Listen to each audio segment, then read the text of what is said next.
I study G protein-coupled receptors, and my interest really is to understand how they work at molecular level.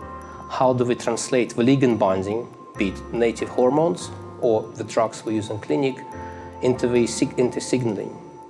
So we use PHERAstar for its sensitivity. That was the reason why I chose it in the first place. The instrument is a very versatile instrument, so you can apply it to any area of research. So in my previous work, I looked at protein-DNA interactions using fluorescence and isotropy. In my recent work, when I focus on G protein-coupled receptors, we use a lot of HTRF assays, so time-resolved homogeneous fluorescence. We use a lot of FRET and BRET types assays. In a sense, they're all very good technologies to look at protein-protein interactions, but where they really shine is in cell signaling research. So we're currently trying to generate higher throughput FRET-based kinetic assays, and I've been concentrating mainly on the development of kinetic competition-based binding assays.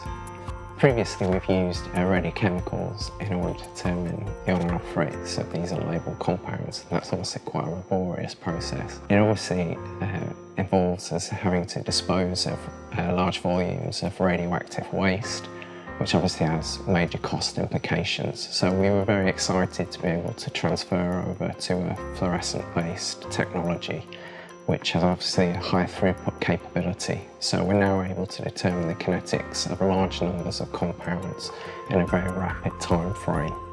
One of the reasons we have our PHERAstar because our plans are to occupy 24/7 for the next few years.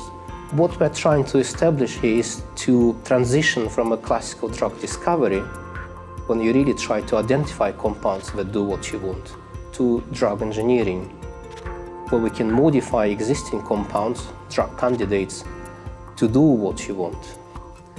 And for that, we really have to go and understand how the ligands interact with molecules in a very detailed way.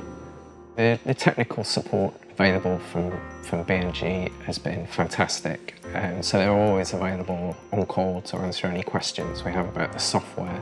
Any problems that we've had with the equipment have been solved very efficiently, and that's obviously enabled us to get on with our experiments. I needed some changes to the instrument many years ago, and I was able to talk to the engineer who designed the instrument in Germany and convince him to say, oh, can you do this for me, please? Because I think the instrument is a little bit more sensitive than you think.